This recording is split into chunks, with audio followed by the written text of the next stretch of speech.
Okay, Bismillah ar-Rahman ar-Rahim. This program, which is going to start inshallah soon, within a few months, it is an introduction of the major Islamic texts related to the Qur'an, Hadith of the Prophet sallallahu alaihi wasallam, fiqh, usul al-fiqh, philosophy, logic, or refutation of the philosophy and logic. The purpose behind this actually is most time many people who are ulama and scholars, they study certain set of the books in each field of knowledge, and they don't have enough time to think and to understand. Very often actually it's because like just collecting information and knowing those works are not going deep in that.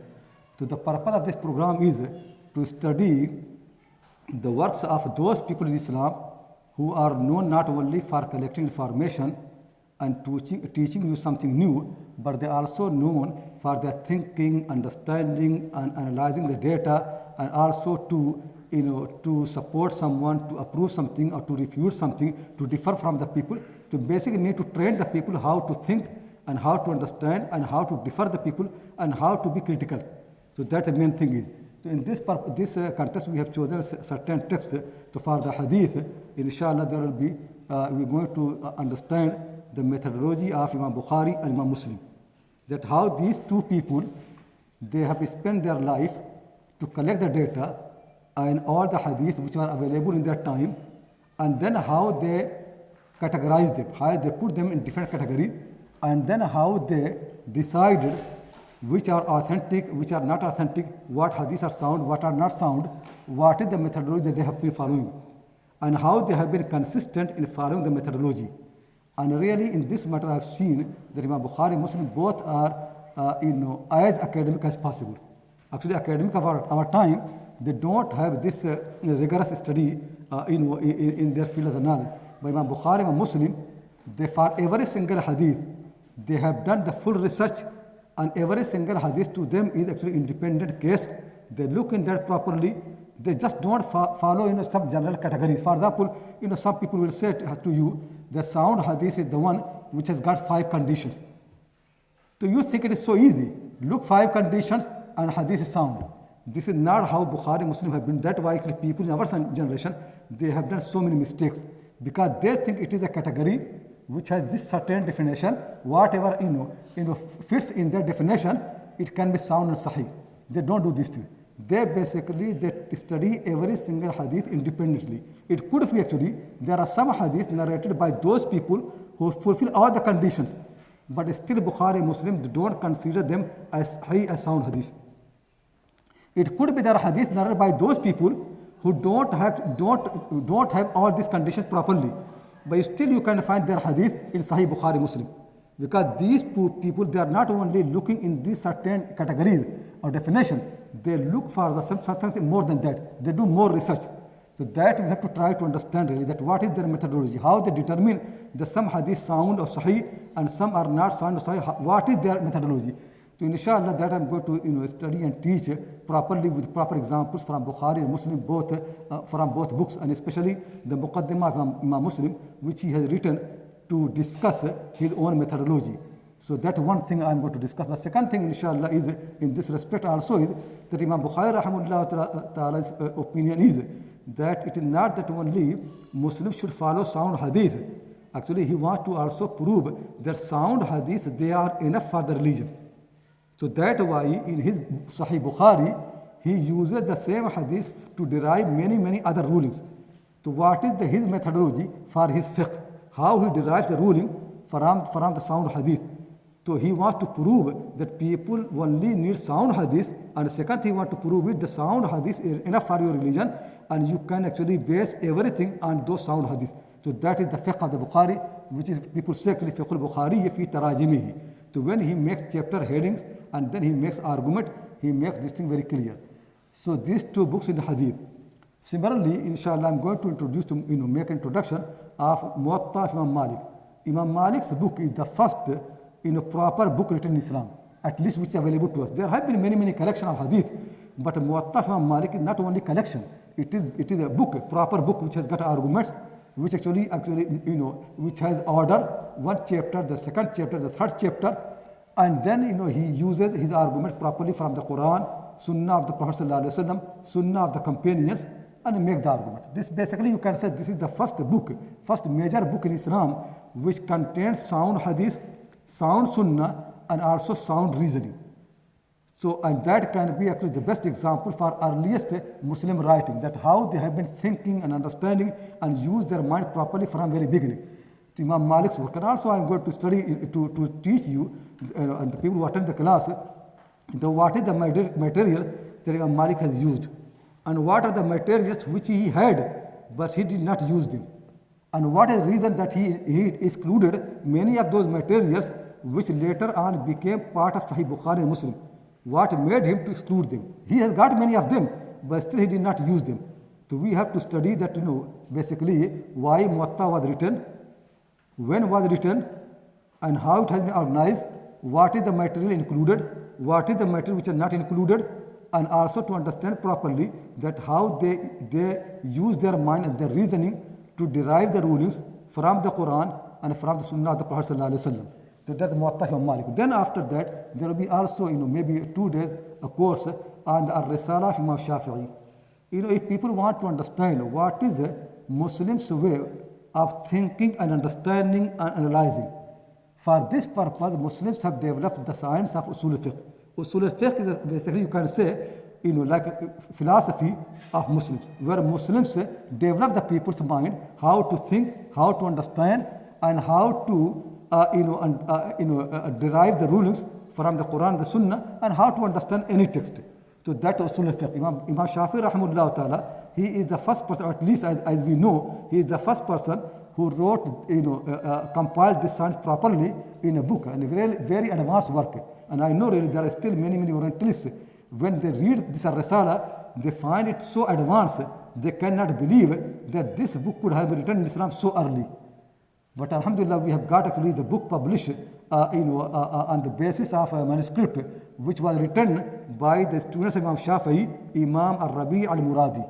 So that is published. So we are going, inshallah, also to study this al-Risalah Imam Shafi'i, to look properly at what science of usul fiqh is, and how Imam Shafi'i rahimahullah is teaching us how to understand the Quran, how to understand the language, how to understand the Sunnah, and what is the main methodology that has been followed by the companions and by the generation after that to derive the rulings of the fiqh from the sources of the Quran and Sunnah. So that is a Risalah of Imam Shafi'i rahimahullah ta'ala, and it will help inshallah to understand the usul fiqh in general, and also it will help you that how our usul fiqh started with Imam Shafi'i such a nice way, and then how very quickly it became very much influenced by the arguments of the Greek logic and Greek philosophy. And that actually will lead us also to a study, the Greek philosophy and logic. No doubt when the Greek logic and philosophy came to Islam, it influenced so many people. But from very beginning also there have been people who have been very much critical of Greek logic and philosophy. And they used to think really, many of those arguments in Greek logic and philosophy, they don't make sense. So they used to criticize and make argument against that. One of these things written against Greek philosophy is the famous work of Imam Ghazali rahimahullah ta'ala, Tahafutul Falasifa, in Coherence of Philosophy, in Coherence of Philosophers, where he criticized the philosopher in about 20 issues, and makes very good critique of philosopher. And there are few issues about which he said if anybody believes in them, he's no more a believer. And he actually accuses Ibn Sina and some Muslim philosophers because these people, they believe in these things, so that's why they are no more believer. So we are going, inshallah, to study Tahafutul Falasifa properly, understanding the methodology of Imam Ghazali and how successful Imam Ghazali has been in criticizing the philosophy and also criticizing the Muslim philosophers or Greek philosophers. And then also I'll spend some time to introduce to you the criticism that has been done by Ibn Rushd against the book of Imam Ghazali. That how Ibn Rushd, a great philosopher, when he received the book of Ghazali, how he found the treatise again actually incoherent. Then he wrote his book Tahafutut Tahafut, in coherence of the incoherence. So that also will be there.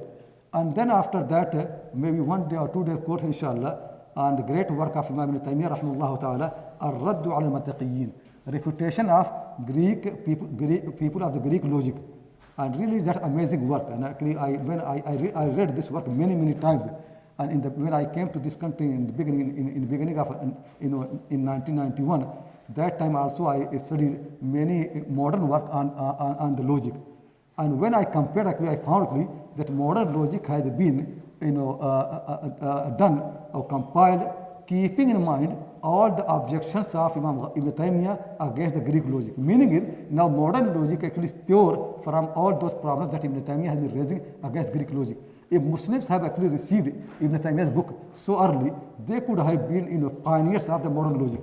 But since the book was written, it did not actually, it was not received by Muslim scholars, especially in madrasat, very well. And people always have been negative thinking about that book. And Greek logic and philosophy always have been more popular in madrasa than the refutation of Ibn Taymiyyah rahimahullah ta'ala. So that will be there, inshallah.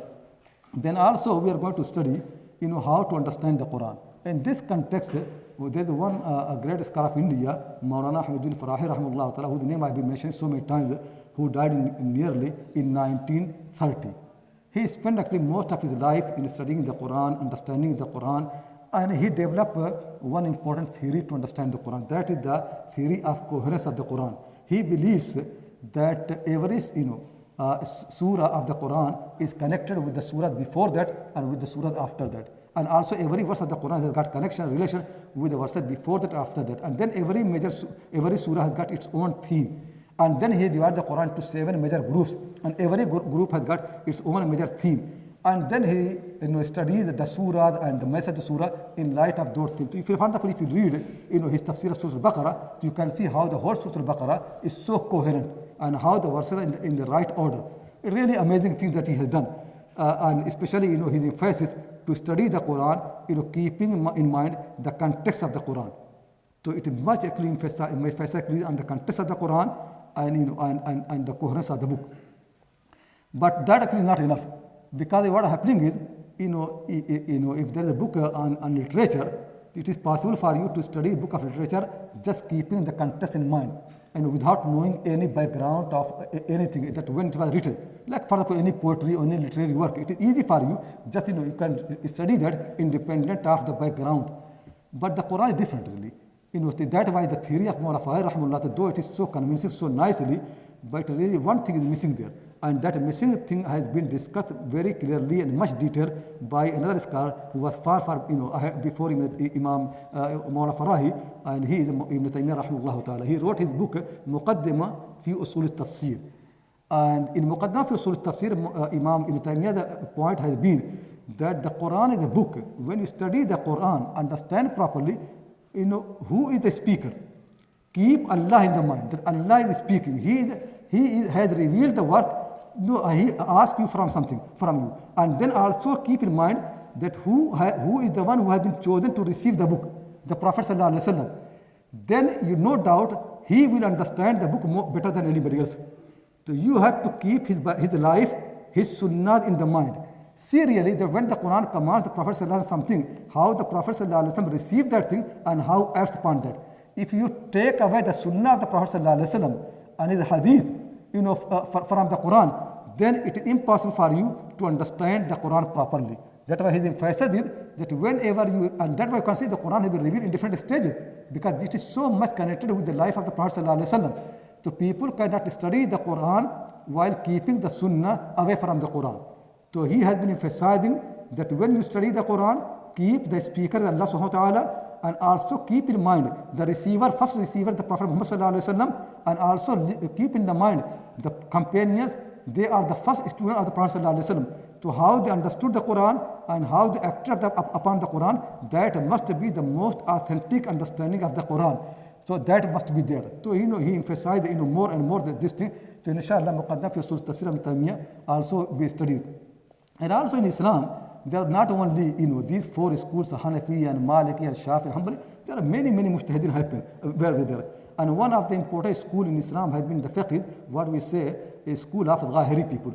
Zahiri people are the people who don't believe in the qiyas, in analogy.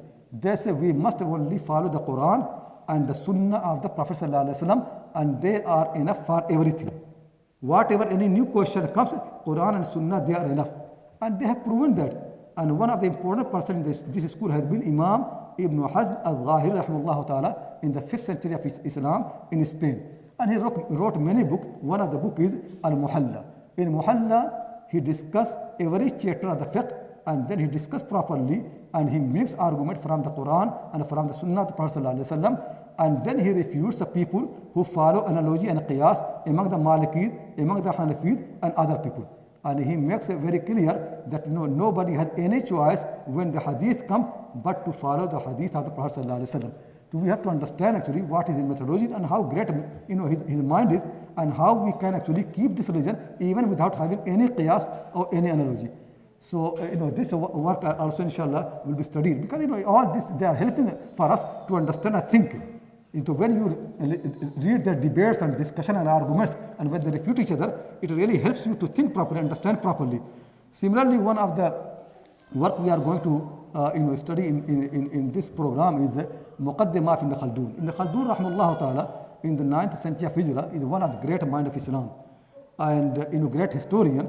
But more than that, he wrote a Muqaddimah, which basically is to lay down the principles of historiography, how to write history, how to understand the history.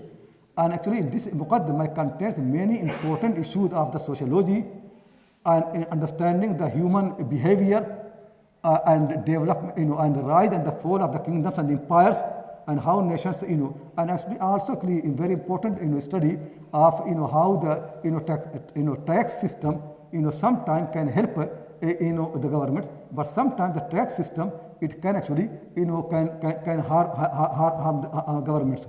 And many of the discussion in Muqaddimah Ibn Khaldun about sociology, about anthropology, or also about fall and rise and fall of the empires, they are so modern that people cannot imagine that somebody wrote this 500 or 600 years ago. So that we are going to study the Muqaddimah Ibn Khaldun, and also I'll make effort to point out what are his main sources. No doubt many things actually are from his own reasoning, but he has also got many things from earlier people in Islam. And one thing also I'm going to criticize him, though he writes such a nice Muqaddimah and teaches people how to study history and how to write history.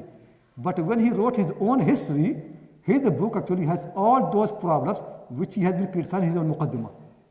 So he failed to apply his own principles to his own book. And inshallah I'll bring many of those examples from his history very clearly. That's why considerably his Muqaddimah became famous, but not his book of his history, because actually it is like any other history work.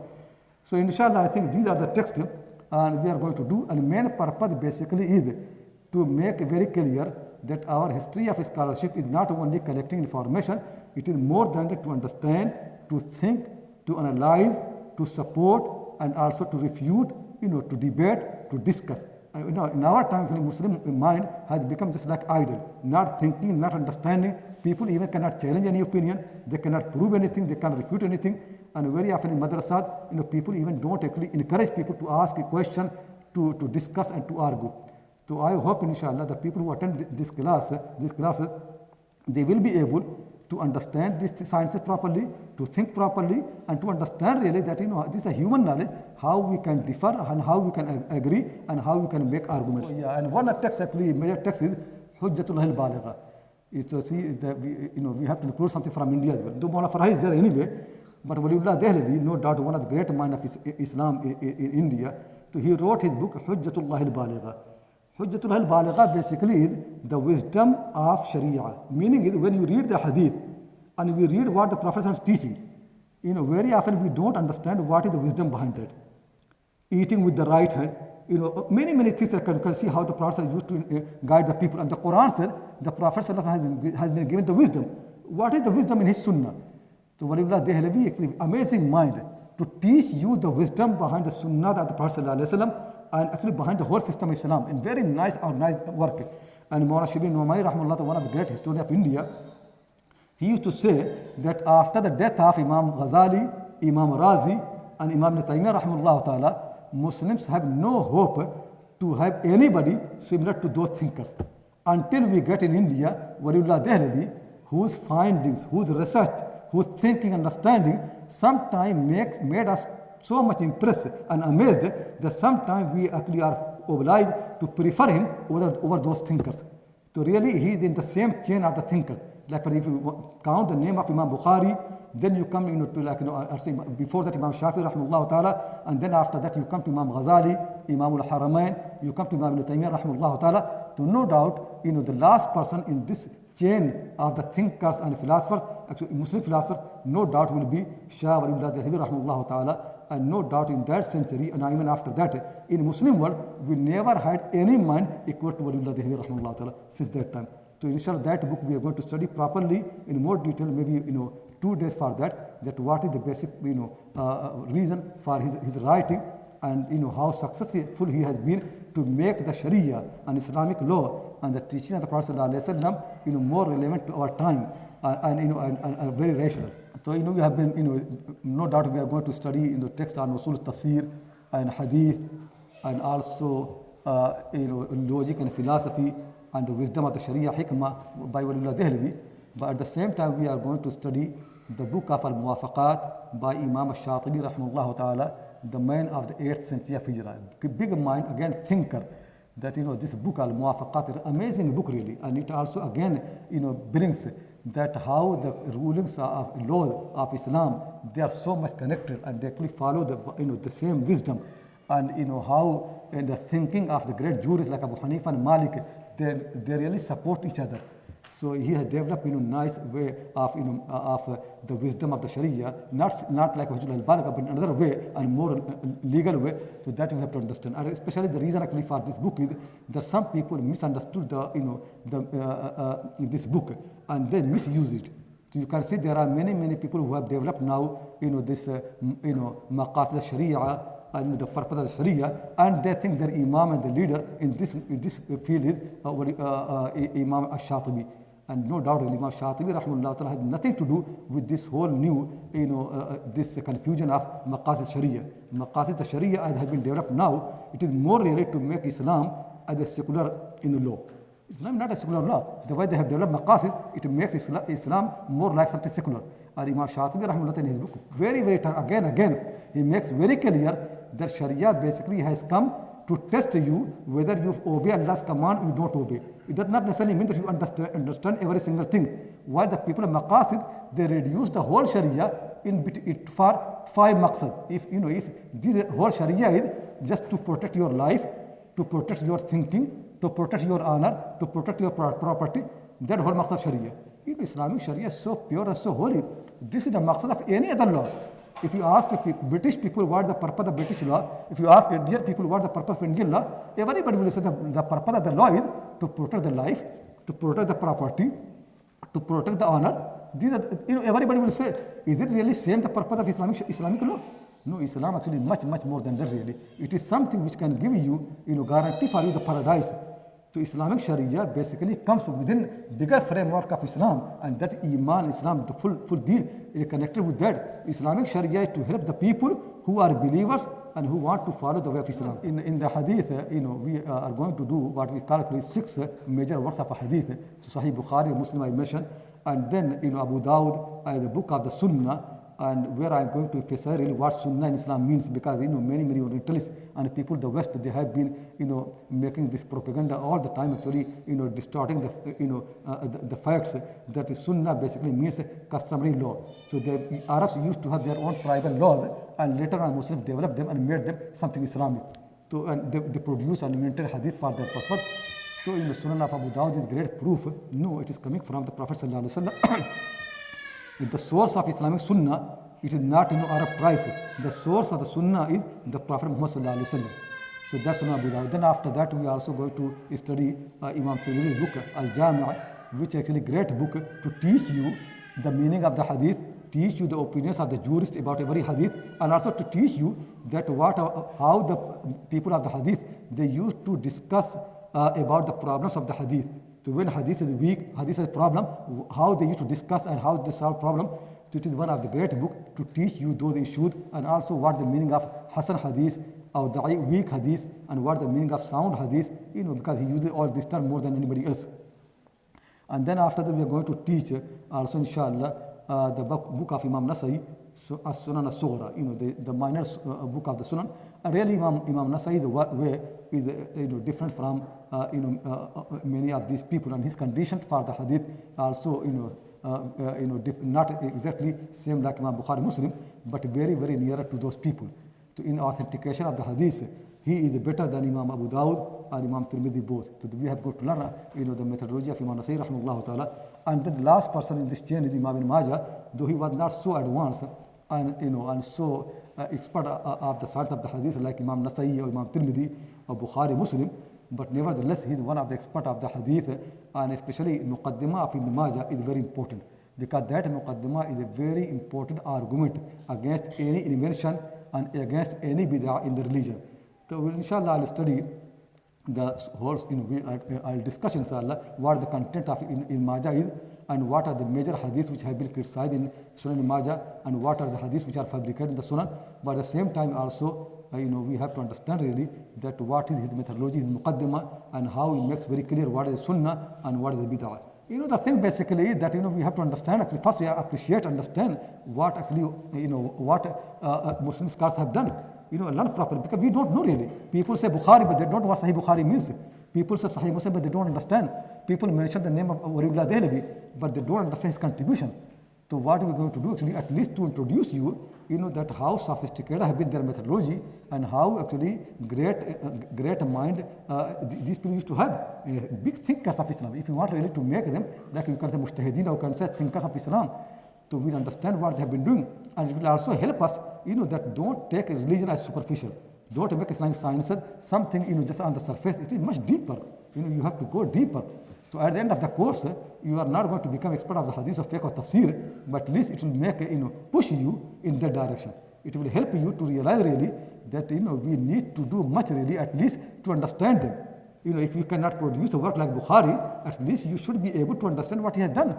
If you cannot produce a work like Waliullah Dehlavi, at least be able to understand what he has done. And no doubt, then after you have done this, it will help you to produce things which can be useful in your own context.